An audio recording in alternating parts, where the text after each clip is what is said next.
All right, you guys, welcome back to another episode of the Candid Cast, where here we talk a lot about the good, the bad, and the ugly when it comes to coxing and rowing, very candidly. So I'm really, really excited today to have a very special co-host to talk about his rowing experience, Arshay.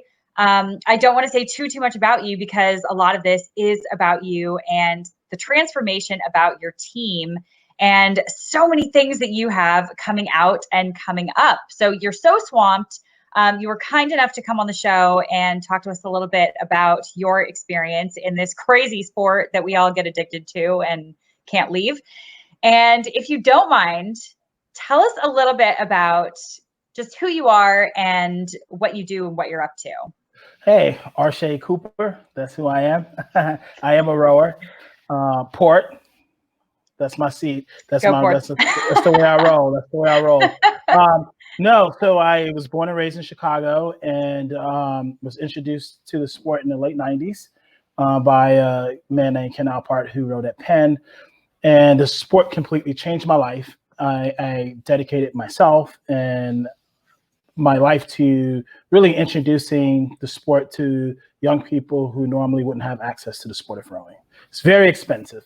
I mean, now it's expensive to play soccer and all you need is a ball. So imagine rowing where your boat can be the same price as a Mercedes, and it's incredible. It's incredible. And so I'm sorry, that's who I am. I have a book releasing soon, June 30th, called A Most Beautiful Thing, and a film that's releasing July 17th in select theaters titled A Most Beautiful Thing. And so right now I am promoting and doing podcasts and radio shows and talking to journalists, and I am excited to get this sport out there.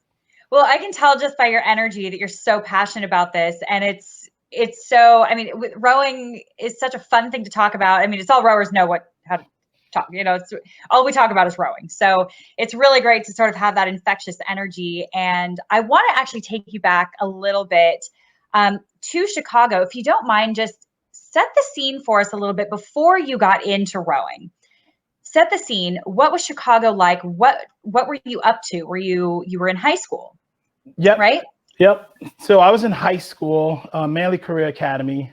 It was definitely one of those public schools that didn't have a good reputation. It was very violent, and also a school that had maybe like 10 different gangs. And sometimes you go to school thinking like, wow, I hope nothing happened to me today. It was also considered a sports school known for basketball and football. And that's all everyone cared about. And that school was right there on the west side. It was a community that didn't have a lot of parks and was neglected for the most part. And everyone in our community didn't agree with the leadership that was in office. So it was rough. And this high school is all Black. And, so we interact with people who just look like us. And so I remember showing up at school one day as a young person, wasn't involved in sports, didn't have any friends. In fact, I had one friend, and I remember walking into the lunchroom one day, and I seen this white boat in the lunchroom, and I was like, "What the hell is that?" And this little lady tapped my shoulder. This little white lady tapped my shoulder. She said, "Hey, you want to be a part of the crew team?" I'm like, "Crew? You're taught in Chicago that if someone says join my crew, run the other way as fast as you can." And I was confused. So I was like, what is it? And behind the boat was this TV monitor, and they were showing the Olympic Games. And honestly, I seen all white people rowing, and I said, no. And I just walked away. She was calling my name. I was like, no. And I sat next to my friend. I was like, I can't believe they're trying to get us to row, and we don't even swim. And that was the first introduction to the sport. Okay, I love that so much. Now, was she walking around like a typical rowing recruiter looking for those 6'+ kind of guys? Like, did you look like a typical rower in high school, or I did not. I was not that tall. I think it was just like, hey, we had a school where no one know what the heck rowing is. Just give me anybody. Give me anybody. She was walking up to every single person, and she's very cute. So everyone was like, okay, what's up? What's this all about? And then when they saw these folks rowing, it was like, we don't do water. We're not doing that. So I think she was open to everyone. And but energy was great. But we were like, no, that's not for us. And so I'm sorry. Oh, no. I was going to say, what convinced you? I'm at the Yeah. edge of my seat here. Yeah. So I talked to my friend about it, and he was like, we're definitely not doing that. The next day, I walk into the lunchroom, and this boat is still there, and this lady is still there. And this time, I see a line of people signing up, and I'm confused. And I look and I see a big sign that says, if you sign up and go to the info section, you get free pizza, and everybody is sucking for pizza, And so I sit next to my friend Preston. I was like, can you believe they still here? And now they're giving away free pizza. And he looked at me and said, I think we should join. And I was like, no, not doing it. He was like, come on, please, let's just join. We can do it for the pizza. I was like, not doing it. And I looked at him. I said, I tell you what, there's this girl named Grace. If you can hook me up with Grace, I go to the info session. And he was like, all right, I got you. And so after class, we went up to the gym room, and we seen these gray Model C erg machines, and people are just pulling, and they letting go the handle, and you see coaches freaking out. And I was like, why are you freaking out for letting go a handle? And, and there's kids sitting on the floor. And I remember sitting there in the gym room, and this guy walks in, this Jewish guy named Ken Alpard, and they gather everyone, and they said, everyone take a knee. And he said, rowing is not for everybody. It's for those who are willing to work hard, for those who want to travel, for those who want to learn how to swim, for those who want to do something different that's worthwhile, and you want to create a bond that you don't have. And if you do this sport with me, you will succeed if you do this. And it caught my attention, the way he explained the sport and what it was all about. And in my mind, I'm thinking to myself, okay, there are no cheerleaders. Okay, there are no busload of fans. There are no pep rallies. There's no $1 million contracts after college. Why would I want to do this? But what he explained was, it's not about popularity. There's no hidden agenda. People that row is passionate because there's none of those things that exist. The busload of fans, the cheerleaders. And so what you will find is a group of people that will show up every day to rip apart their hands and break their backs for the person who sits in front of them, the person who sits behind them, and themselves. And I was like, that's the kind of people I need in my life. And that's when I decided I want to be a part of it.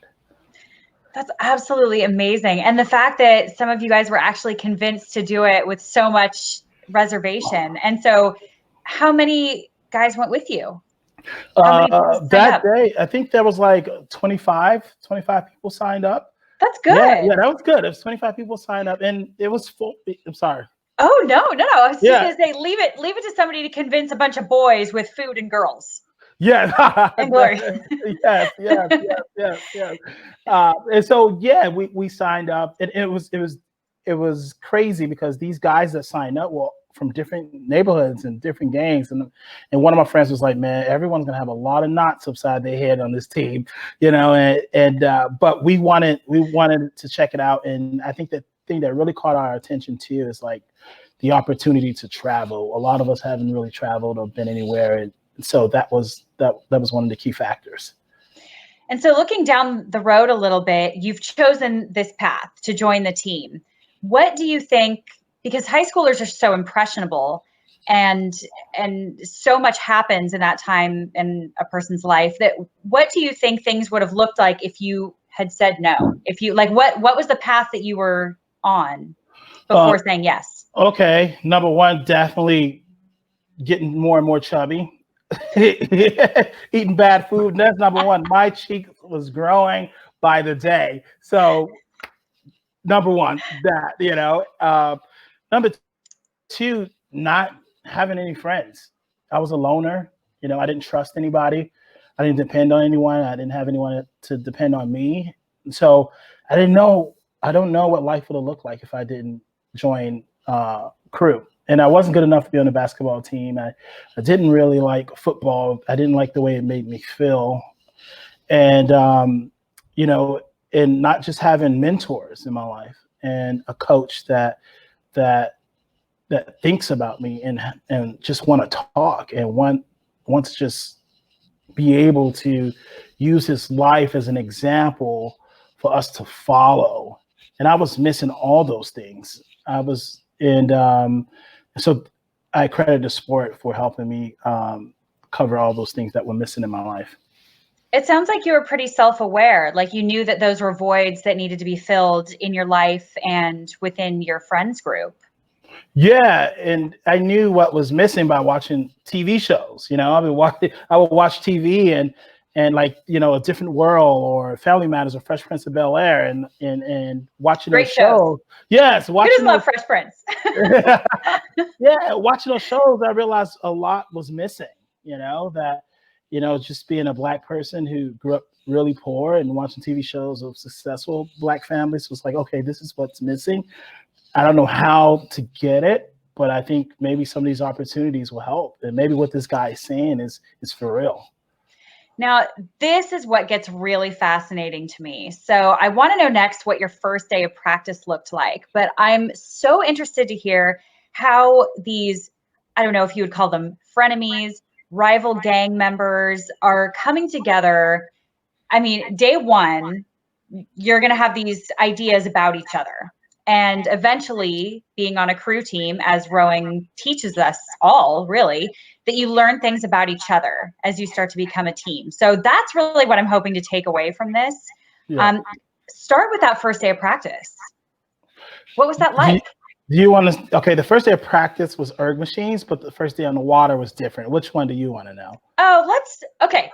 Briefly on the ergs, when you're first meeting up as a team, day one, just quickly, what is that like? And then we'll go to the water because I want to hear about that. I think the first day really on the erg machines was like still just suspicious. Still watching each other, still looking at the person that's next to you and trying not to freak out and just getting more information. And what was funny about that day that I can really remember was the coach passing out these sheets of paper. And it said, have you ever flew on a plane? Have you ever ate at a fine dining restaurant? Do you own a pair of Jordans? Do you like Nike uniforms? And we were like, oh my God, we're gonna fly, we're gonna wear Jordans, and oh my God, this is crazy. We're gonna eat at all these crazy restaurants. And so the first day, honestly, was like all about that. Even though we didn't even feel the pain of the erg because all we thought about was what we was gonna do. And then I remember some time after that, none of those things happened. And we asked the coach, "Hey, you remember that sheet of paper where we were supposed to get Jordans and Nikes?" He's like, "I never asked that. I just wanted to know." And we were like, "Oh, it was a setup." And so what a tease. Yes, to just stay on the team. But that was kind of just like interesting. It kept us going. But the first day on the water was amazing. We took the bus down to the boathouse. And first of all, just like the beautiful Chicago downtown view was what we saw the moment you get on the water. It's beautiful. It's amazing. When you live on the West Side, you don't spend a lot of time downtown Chicago. And so we're there, and the coach is explaining, like, this is how we put the boat on our shoulders. This is how we carry it. This is how we, put the oars in the oar locks and everything. And we're nervous, but we're paying attention because we're scared. You're not paying attention because we just want to pay attention, but we're scared. We don't want to drown. And so I remember, we pick up the boat, we walk it to the dock, and we set the boat on the water.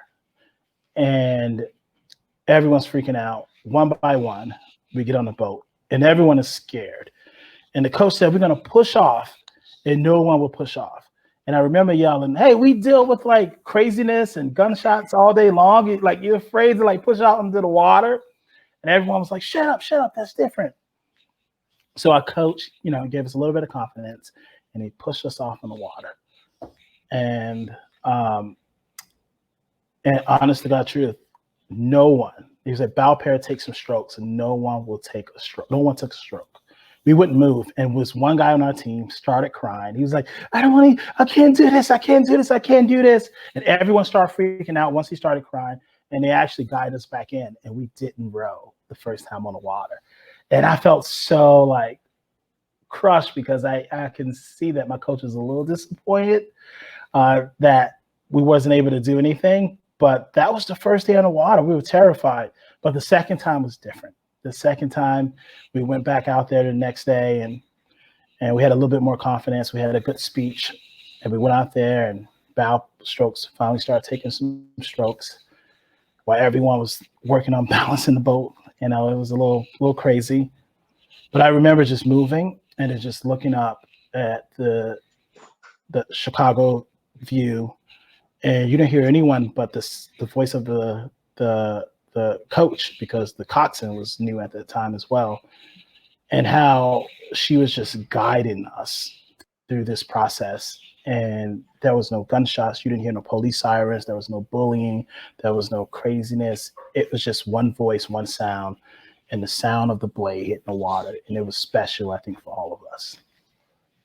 That's incredible. I mean, I get goosebumps just listening to that, because I think, I mean, we can all relate to that, obviously, that feeling of like putting that oar in the water when it's so quiet. It kind of sounds like that first practice almost was sort of the breakdown of what was about to be built up. Like somebody starts crying, and showing that kind of vulnerability was sort of the beginning of something really special in a way, if that makes sense. Yeah, and yes, and the thing that clicked with us is that one of our Coach Victor, he said every time you conquer a fear, life get a lot less scary.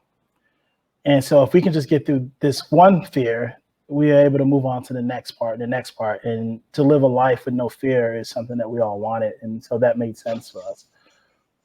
That's so neat. I love that. And so what about a coxswain? How did you recruit a coxswain? And what was the coxswain? How did you convince somebody to do this? It's a hard job. Yeah, I know. I didn't do the convincing. But we had a coxswain. It was a girl. She, you know, she was awesome, and we all had fear. And I think at first she, you know, we had her for 2 days and she never came back. And so our coach had to fill in a little bit. And then we found the coxswain that was a nephew of one of our rowers that went to the school, and he was very quiet. Like he wouldn't say a word, like just really like timid. You know, once we found him, we just kind of gave him tried to give him a little bit of confidence, but he was very just like timid. And he was like, row, row, row for a while. But it wasn't until, you know, we start seeing ourselves move the boat that he started gaining confidence and start swearing a bit much, you know, but it motivated us.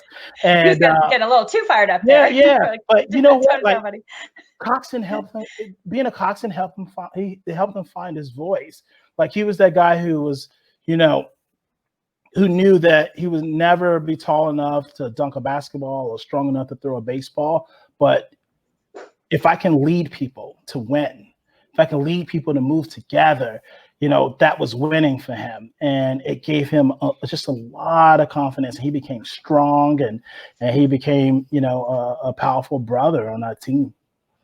And I think that leadership is what's so key here. When you have a bunch of people that are leaders themselves, there's a lot of bravado, I would imagine, going on. Yeah. You get a bunch of guys together that are just, I mean, high school boys, first of all, that's, you know, say enough that right there.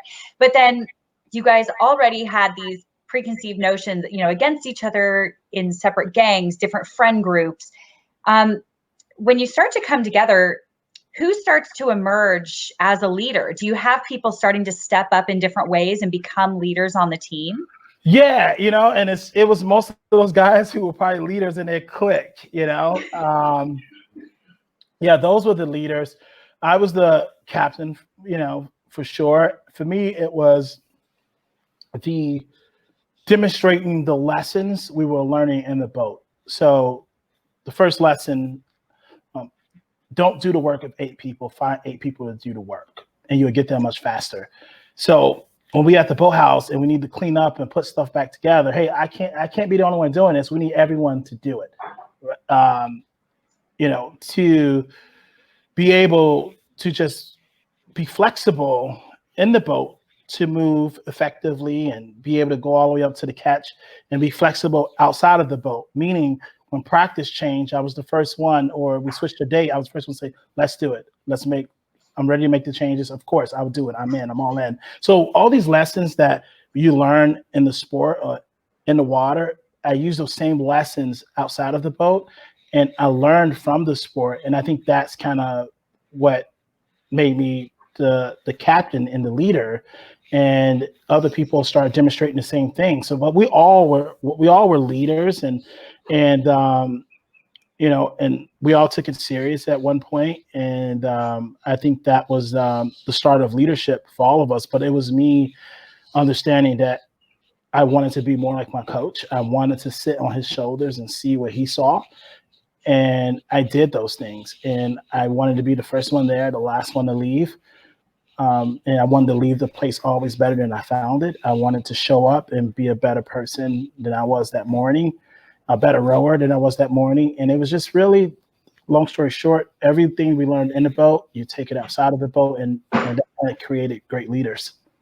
So someone like yourself who comes from having one friend is now the captain.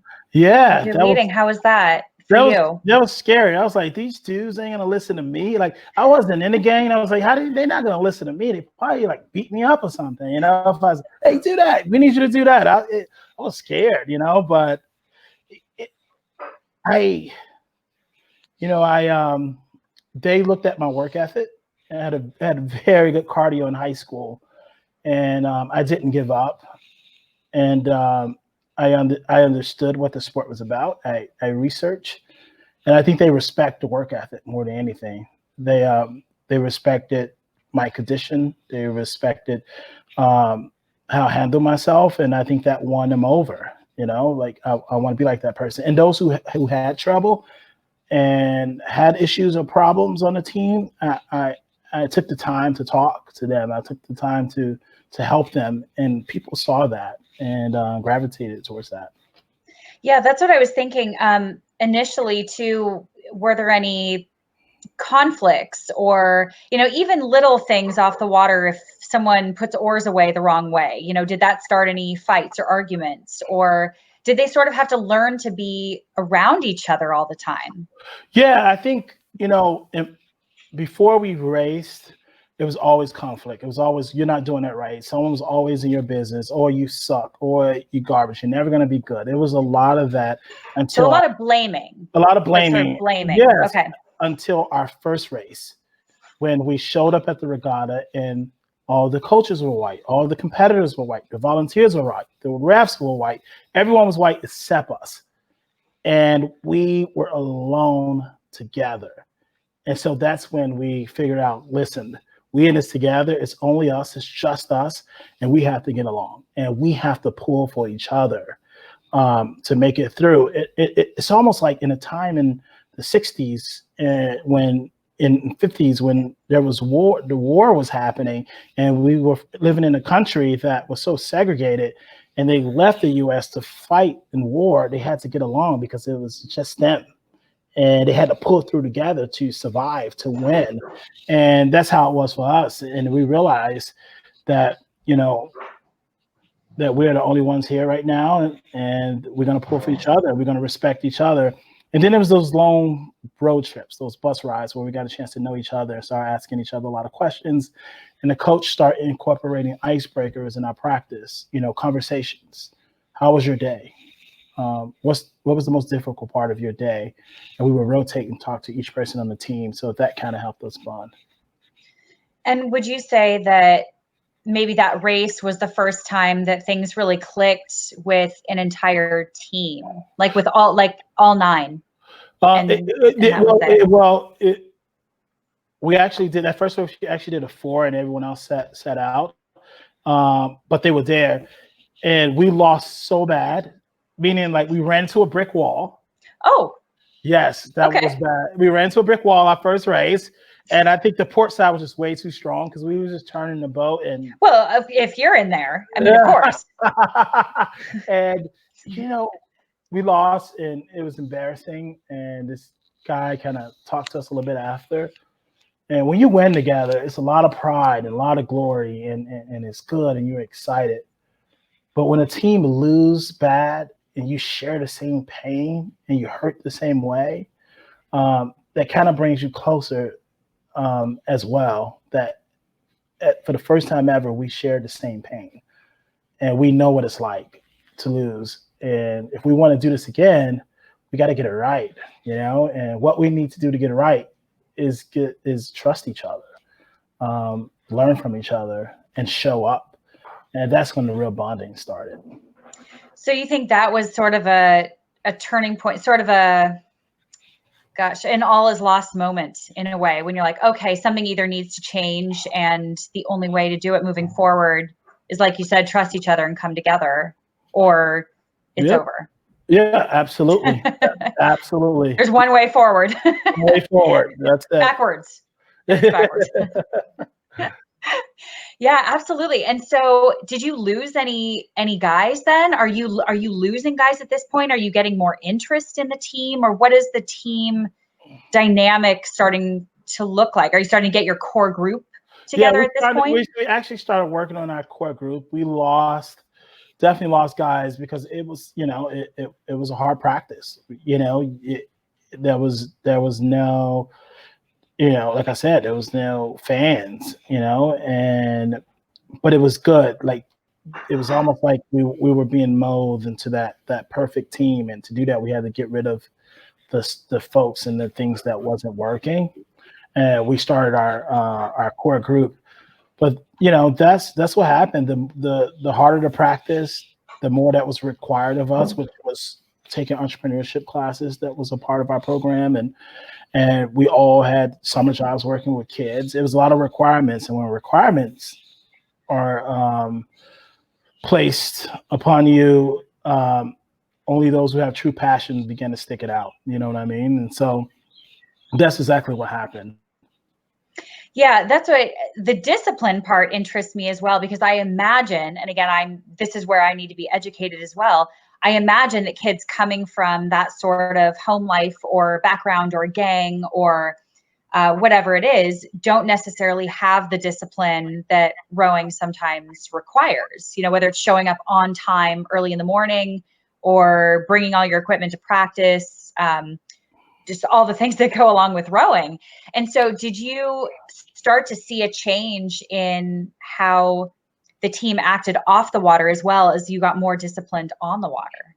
Yeah, I would say, some of the guys who left, some of them were still very disciplined and like their schoolwork and the things they cared about, even showing up at the basketball court every day. But the sport they felt like the sport just wasn't enough for them to grab their attention.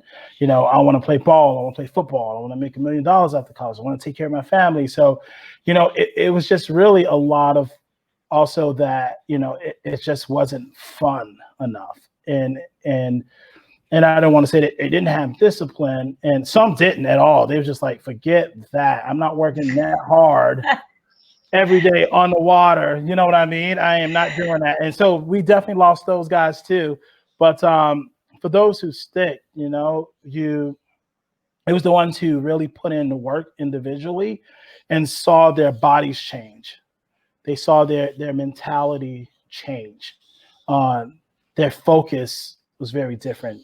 And being sharing the boathouse with a lot of private school kids, interacting with folks who didn't look like them, they felt that it was awesome, right? And so those who really went out their ways and put in the work and took the sport serious are the ones who stuck it out, and there were others who really enjoyed it and loved it, but some of them had to babysit because their parents worked. They had a single parent mother who worked 2 jobs. For some kids, it was the boathouse was way too far from their neighborhood, and they had to get home to help out their mother or their father in different ways. So it was also some of those situations that happened. But those who kind of was blessed with a little bit of freedom and started to really put in the work are the ones that kind of stuck with it. Yeah, that's true. And you lose guys every year on every team anyway. Yep. It's just simply not for everyone. No.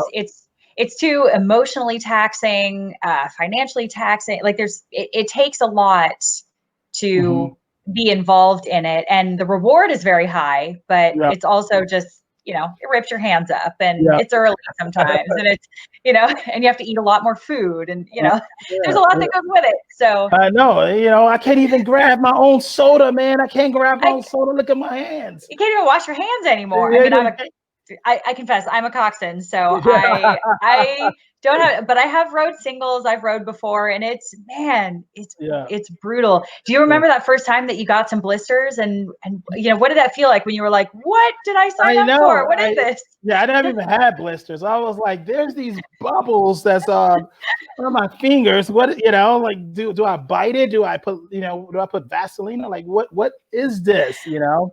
And you know, it's funny, you know, coach is simply like, you putting in some work, you know, let's keep those hands that way. And I was like, it was just that simple for me. Okay, if I keep my hands this way, I'm doing okay. I like that. Yeah. I like that a lot. Yeah. And so what you had that experience at that first regatta where it didn't go so well. What about the next? So the next race was St. Louis. And here's the thing. We were like, we're not wearing the unis. We're not wearing the spandex. We don't do that. We're going to wear our basketball shorts. Oh, I'm dying to see where this goes. Yes, we wear our basketball shorts, our cut-off sleeve T-shirts, and our headbands. And, you know, it's so funny, too, that so some of the guys will wear goggles, but not on their eyes, but on top of their head. And they would wear goggles in the boat while we practiced, because they was like, if this boat flipped, I'm putting on my goggles. And it was so funny that the private school kids from the boathouse thought it was a style, and they started wearing goggles on top of their head. And we Stop it. I promise. And I was like, you know, the coaches was like laughing about it. I was like, this is not a style. This is like life or death. That is so great. Yeah. So if you see on the cover on the book, one of the guys, you'll see some of the guys, they got the goggles on top of their head while they run. Oh my gosh, yeah. That's my favorite story, that it becomes like a fashion statement. Yeah. So we in St. Louis. We, you know, everyone had their unis on. We have our basketball shorts, our cut-off sleeve T-shirt, headbands, and everyone's looking like, what the hell are these guys, you know? And so, you know, we're prepping, we're getting ready. The water's very choppy, and which made us a little nervous, but we okay. We're feeling a little bit better than in the first race, and so we get in the boat. You know, we're ready to go. The flag goes down. We're rowing, and we're doing good. You know, there's like maybe like 4 boats out there, and my shorts get caught in the seat. My basketball shorts get caught in the seat. Okay. Yeah. Here we go. The water is choppy, and you can hear my buddy Alvin's like, there's water in the boat. There's water in the boat. Arshay's not moving. His shorts are caught. And I'm yelling, and I'm trying to recover and get my basketball shorts out of the seat. But, you know, we got in third. We placed. You did. Oh my gosh. After all that, imagine if that didn't happen. Imagine if that didn't happen. We were strong, man. We were strong. Because, you know, the football team challenged us all the time, and they spent a lot of time in the weight room, and we spent a lot of time challenging them. Like we definitely got stronger, and you know, we just needed to change a few things. Oh my gosh. That is so funny. So first we needed a lesson in rowing style and fashion versus function. Yeah. Yes. You know, it's so funny though. True story. It's in a book. So, you know, everyone would walk around with these recorders. There was no phones and stuff like that, and they would like interview rowers. And so they saw us, and this guy, you know, redhead, walked up to us, and he was like, "Hey, so what's up with you guys? Who are you guys? You know, we're like the manly crew," and we was like, "We're the Black Oarsmen," just saying stuff. And he said, "What makes you different from everyone else?" And then we all looked around, and it was like, we wear headbands, and you know, we all started laughing. You know, it was like, come on, dude. Come on. You know what I mean? We wear goggles in the boat. Yeah, we wear goggles. We make rowing look good. Yeah. Oh my gosh, that is so funny. And so was there any point that even at that point, so now you've gotten third, you're going somewhere, you're working hard in the weight room, on and off the water, you're getting interviewed now, wearing headbands, wearing goggles, getting caught in the boat. You must be starting to get some attention now. Yeah, people started to know who we were, and then we ended up on the front page of the sports section in the Chicago Tribune. You know, and now you're famous. Now we're a little famous, and it was funny about that paper is that, you know, they tell us, you guys going to be in the Chicago Tribune, we got our manly uniforms, and it's not unis, but it's really tight, and we're like, okay, we're ready. And I said to myself, you know what? Chicago Tribune is huge. This is my time to shine. This is not cool for any captain to do. So I go get a fresh haircut, and we got a design in my head. People were designs back then. Love it. I got a nice flannel. I ironed my flannel and creased up my jeans. And I show up to this practice with the Chicago Tribune with my flannel and my jeans on. And my coach was like, "Where is your uniform?" And I was like, "Oh, I'm sorry, I left it," because I just wanted to look good. Like I had my best outfit. And so in the Chicago Tribune, we have our oh no. So we get in the boat. So they moved me. No. They moved me to the back of the boat. It's just a practice, and I rip up my favorite flannel because I didn't listen to the coach. Just that simple, And you can see in a book right here in the back, I have my flannel. This is a Chicago Tribune shot. Oh, and that's the story. Yes, that's the story. Yes. Oh my gosh! So, are you in jeans at this point too? Yes, I'm in jeans. No one else is but me, because I just wanted to look good, and I tore up my favorite outfit. No. The lesson there is always listen to your coach. always, no matter what they say, no matter how good you try to look, listen to your coach. And so we in the Chicago Tribune, and people listen. The basketball team, football team, everyone made fun of us because they said we're not a real sport; it's a rec sport. We show up at school, all the teachers are excited, and the basketball team is like, "What's going on here?" And it's like, "We're in the front of the Chicago Tribune. What's up?" And they were like, "Whatever," And so that's when we started to make a name for ourselves in our school. Oh my gosh! So major street cred. Major street cred. Major street cred. That's awesome. That is absolutely awesome.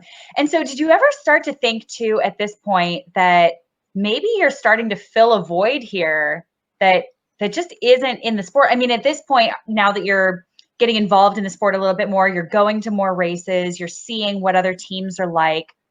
And was it pretty much just you guys? Like, did you think that we are literally the only team out here wearing headbands? Like, what are you making an impression on other teams? Are you filling a void that isn't there at this point? Yeah, I think we are. And I think people, other coaches will look and be like, wow, like, it's crazy to see. And I think people start asking themselves, like, why is my team only white? Why is my team not reflecting the diversity in the city? You know what I mean? Like, I think a lot of those questions started arising in people's mind. And and I think too, it's,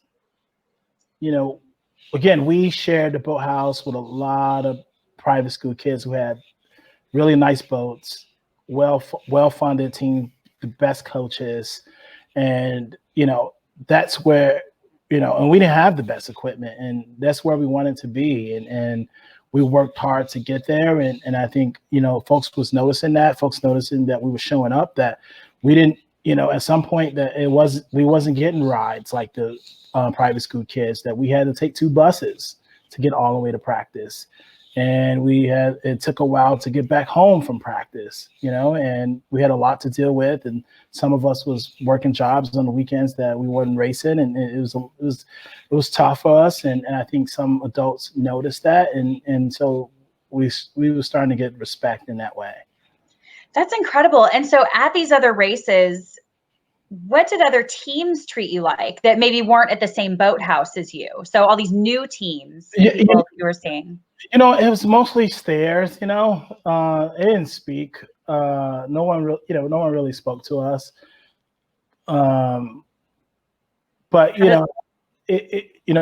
of my friends, Preston, he will always say, "Man, people look at us like we're contagious," And so we got that, if we would go into people's tents, and, you don't supposed to go in people's tents, but we're in people's tents anyway. And people were like, "Who are you?" So we got a lot of that. I never felt disrespected at a race, at regattas. We just had to prove ourselves. But I think outside of the regattas in those towns we were in, it was a lot. We had issues of, like, not being allowed, and and people don't really want us in the restaurants. People give us crazy looks, or, you would have to go to the gas station one person at a time because they thought maybe a group of kids together was still something. And you notice that the white folks you talk to at the boathouse you share with, they don't go through the same thing. So a lot of that kind of stuff happened too. That must feel terrible. Yeah, it feels terrible as a young person who just want to row, who just want to get in the water and do what everyone else is doing, and it was unfortunate. Yeah, absolutely. And so have you seen any change in that over the years since then? Or do you still feel like rowing is a bit the same I in that think way? rowing, listening to young people's stories lately that are African American, it seems that some of this stuff still exists. There was a Mother's Day regatta 2 years ago in Jersey where a Black girl was called like nigger and Rosa Parks by a group of boys, and that made it in a paper. It was huge. It was a big deal, and that still happens. I don't know if it happens a lot, right? But it do happen, and that's what's important is coaching, right? Who are your mentors? Who are your coaches? What are they teaching you? And I think that's super important. Absolutely. And so going back just a little bit, how did your year end up? So you're going to these regattas, you're starting to become a team, because I think the dynamic between you guys as a team is really the incredible story here, and how you guys transformed. How are you starting to see this transformation over the year, and where does your year end up for that first year? What happens? To be honest, at some point, it wasn't really about just being super fast. It was really about how do we represent the hope in our community, in our school? Because a lot of the conversations began to start with, like, what more can we do to help the kids in our neighborhood? And so we volunteered in the summers. We wanted people to see us and not just see rowers and be like, hey, those kids are the hope for our community. The entrepreneurship classes, we all wanted to just own our own business, right? We wanted to make money one day. We volunteered with some of the other boathouses to build a new boathouse on the south side of Chicago. And so we became families. We stayed over each other's house at night. We met each other's mothers. And the water was very important, but it became a point where it wasn't really about just fast boats, but it was about being a great human first and being contributors to our community, and then fast boats. And so that was the relationship. We were open. There were days we would finish practice and just sit there, set in the boat and just having conversations about life and why the sun is just pressing against us, and hearing the sounds of just like the waves and cars passing by the expressway. It became normal for us, and it became a place of refuge. Now, what do you think it is about rowing that teaches us that? Because you just don't get that in other sports. Yeah, I think the fact that it's not a combat sport or conflict sport, meaning, when I play basketball, it's a lot of trash talk, oh, you're not good, you're garbage. It's hard to focus, right? Some people can't take it, when you're playing football, the coach is like, kill him, you better hurt somebody, tackle him. And then it triggers a lot of emotions like, oh my God, I'm going to hurt this person, For rowing, it's no conflict, right? You're not trying to hurt anyone, and in your practice, you're in a different position of serenity, meaning, when you are by the ocean, it's just peaceful and you're collecting your thoughts. Or when there's a rainstorm outside, you just want to be inside under a blanket. Or when you're taking a shower, you just want to think and sing. That's the same things we got on the water every day, how it just takes all of the craziness around you from school, and the water just collects all those things and allow you to be free and to just row and just think. And when you spend that much time every day just meditating and creating magical rhythm and this great sound, you go home with that sense of calm and peaceness and go to sleep with that and wake up with that. And it kind of takes control of your day. I feel like I just meditated right there. That was amazing. Absolutely. And so what do you think that these coaches that came into your life and were like, we'll give you pizza, what did they end up meaning to you by the end of the year? Were they more mentors, or like what kinds of things did they provide you that really surprised you throughout the year? I think number one, listen, right? Number two, understanding who we are and where we came from and the history of not only our families, but the history of our community, how segregation and slavery and all these things affected the way we live and how our community is mistreated. They understood those things. And I think the cool thing is that before anyone joined the team, they went to visit the parents. And that I thought that was pretty awesome. They just building a relationship and with us and inviting us over to meet their families and just creating that bond. I think they became family and they understood youth development. A lot of times I see coaches now who work with kids in these communities and they know their 2K score. They made the kids fast, but they don't see that the kid wear the same shoes every day that has a hole in it, or they don't know that the kids are going to be a first generation college student. All they care about is being fast.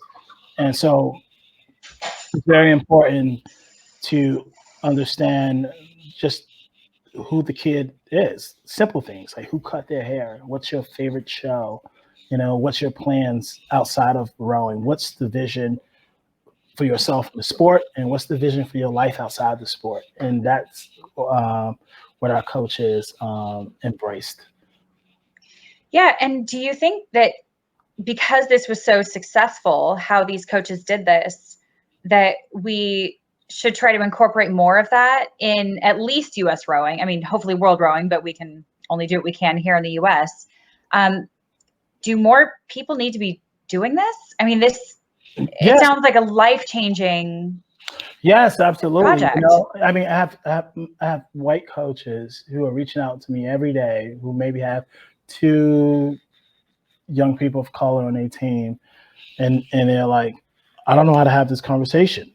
Can you help me? Can you guide me? And they're no longer are in denial on the racism in this country, but it was something they never looked into or thought about, but they heard it, but it was so focused on just rowing and being fast.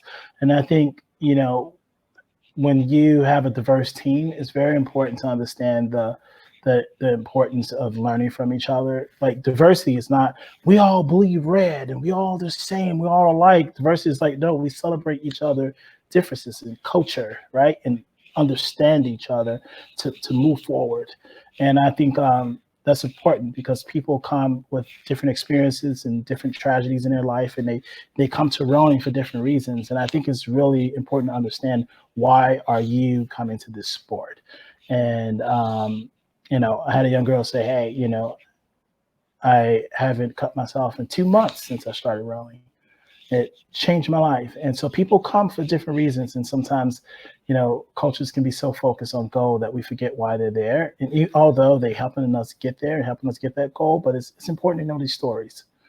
That's incredible. And how does it feel now stepping into yet another leadership role? So now people are coming to you and saying, guide me, teach me how to have this kind of conversation. So how does it feel now that you've almost become this go-to person again? Like your leadership just keeps building here. It must be because you're a port. It's got to start because you're a port, I'm sure.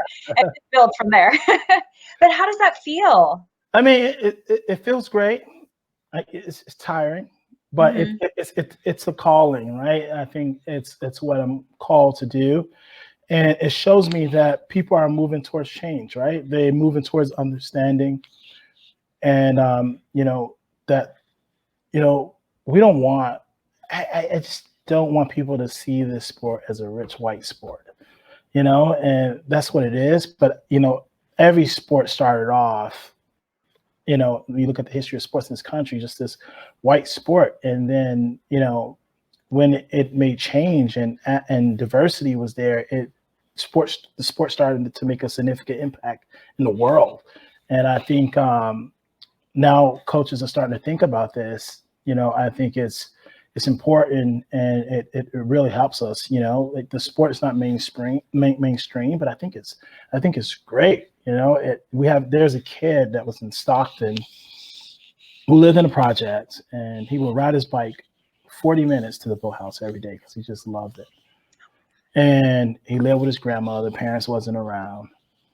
And now, if that kid get the resources he need and are able to go to the right camps to become a better rower and go to college to row and get the support to be in the right mentorship to be on a national team and row for our country, those are the kind of stories that ESPN want. That's the kind of stories that the world want to hear. And that just helps the sport. Not just a bunch of guys who grew up very wealthy, went to Harvard and rowing. When you can collect all these different stories and put them in one boat and they move it together to win gold, I think that creates change and that creates awareness in the sport.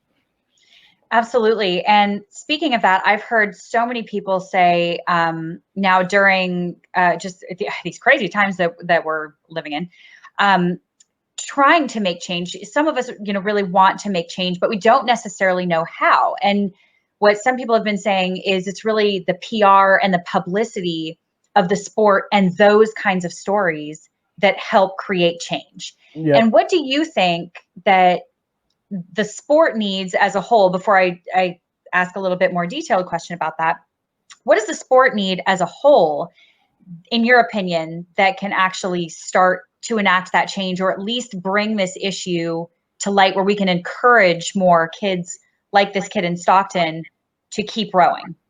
Yeah, I think it's just, I think we need diversity, right? First, on the board of U.S. Rowing, and diversity in that staff. And when you do that, there's more different thoughts at the table to create a welcome environment for all the new kids that will show up. When you're posting on Instagram, or when you posting pictures, and you're making sure it reflects the folks that are rowing there, and how we can support some of the questions and the needs that people of color have that they've been asking for so long. So I do think it starts at the top, right? And the top meeting and figuring out, how do we make this sport more welcoming? How do we give access to more young people? And I think the second thing is that these clubs, especially some of these clubs, are in these communities of people of color, but people of color are not rowing in a club because it costs a lot of money, and it's expensive, and it's foreign, and it's different. And I think just what I call making the boathouse the lighthouse of your city, of your community, that, I know it will take raising more money, but people are welcome if they want to row. I think the cool thing about the sport of basketball, football, and soccer, and that every day people who grew up like me can go to a basketball court or soccer field and beat on their craft every day and learn, become great at it, and represent the national level. But me and my homeboys couldn't just walk up to the boathouse before this guy started the team and say, hey, we want to learn how to row. We want to row for this country. We have no money, but we want to get in that boat and we want to row. It just doesn't work like that in some of these clubs. So if we can create that kind of environment, I think that's the start of change. That's a really good point. And I love that analogy of making the boathouse the lighthouse. And until that happens, or until we can get more diversity at the top, sort of leading some of these charges, what can people like myself do who have platforms and want to help with the change, but maybe don't know exactly what the best outlet is, or what are some cool things that we can post or talk about? Or is it good to just donate to these programs like Row New York? Yeah, I think it's a few things. I think it's always good to donate to places like Row New York, Chicago Training Center, Reach Out Baltimore. There's a ton of them out there. Poughkeepsie Rowing Club. I think number two, also, asking them if they ever want to come and share their stories, right? So the more people like myself and other folks that are sharing their stories, the more awareness that people are catching a hold of. Like I was on the Wall Street Journal, like, and all these people are messaging me, what can I do? How can I give? How can I give? Like the kid from Stockton, like, let's tell more of these stories, not in a way to exploit them, but also that more young people of color can hear them. You know what I mean? And say, It's relatable. yeah, it's relatable, you know? And I think that's a start. I think, you know, anyone in these programs who wants to do what you do. And I know I hear from them, they do. Like, hi, hey, can I come and do a workshop for you guys? Is there anything you need me for to teach how I do what I do, anything about communications or marketing or something like that? Do you, you know, can I give a coxswain course? You know, how can I introduce you to Olympians that will come and speak? And maybe there's a motivational Mondays. And for the rest of the year, you have old Olympians, past Olympians, and now Olympians that will come Mondays and motivate the group. Like there's so much we can do now for these programs. And I think that's just the start. And you can also like watch the film that's coming out, A Most Beautiful Thing, right? Oh, don't even get me started. I can't wait. You can read the book, A Most Beautiful Thing. And so a lot of college coaches now the teams are using a book as, you know, as a summer read. You know, the whole team is reading the book, and I'm going to zoom in and do a Q&A. And so, you know, that's a few things. And, you know, listen to Rowan and Color podcast, always give them a shout out. And, you know, so, you know, I think that's kind of a start of what you can do. I love it. I mean, I'm fired up already, and you've already given me quite a few ideas, so I might actually get to work right after this. I mean, before I wrap this up, I always have a last question that I ask all my guests, but I really want to thank you for your time and your wisdom, and your energy is, Thank you. I mean, my gosh, your energy alone is so incredibly infectious, and I cannot wait to read the book. I cannot wait to see the film. I mean, this is like an ESPN 30 for 30 kind of story that needs to be out there. And I'm going to do whatever I can do to get more of those stories out there. So I really appreciate you, you know, coming on and inspiring so many of us right now. You know, I'm seeing posts every day. People are like, I cannot wait for this book to come out. Like, I'm so excited. And, you know, you are enacting change. You know, you've been a catalyst for so many of us. And so I really appreciate you for doing that and for putting yourself out there. And I'm sure it's tiring and a lot of work, but, you know, thank you. Thank you. I appreciate it. No, thank you. I appreciate it. Absolutely. Absolutely. And so my last question is, for you personally, why does rowing light your fire? What does it do for you? Oh, whew, good question. Good question. Good question. You know, honestly, it just keeps me it keeps me sane. It keeps me at peace. My life has been chaotic in bad ways, chaotic in good ways. And just meeting with the water and meeting with rowing, it helps me. And it reminds me of my teammates. It reminds me of how far I came. And overall, my favorite quote one of my favorite quotes in the book, it says that in rowing, you row forward. No, in rowing, in rowing, you row forward by looking in the opposite direction. I learned it's okay to look back as long as you keep pushing forward. And, you know, it just reminds me of how far I came every time. Every time I'm rowing and I'm looking in the opposite direction, I'm thinking of where I'm at now and where I'm going constantly. And that keeps me sane, and that helps. And so that's what lights my fire. That's awesome. Such a good answer. Oh my gosh. And so do you have any other races coming up too, just with your other teammates, or are you getting back in a boat anytime soon? I mean, obviously this year has been a little nuts, I know. This year's a little weird. I mean, we was hoping to do the Chicago sprints in July, but like that's not happening. We don't know, and I'm trying to stay away from indoor races as far as possible for those. You know. Oh yeah. But we'll wait to see what happens in the world with COVID, and I will say to you and to all the other rowers out there and those who lost their season, just to just to stay encouraged, right? You know, we learn in the boat that crabs come and it's unexpected, you know, but there are crabs in life that hits us like COVID did. But, you know, we're trained to recover, right? To not let it knock us out of the boat. And so just don't let these situations knock you out of the boat, you know, fight through it, recover, and keep rowing. Drop the mic. Thank you.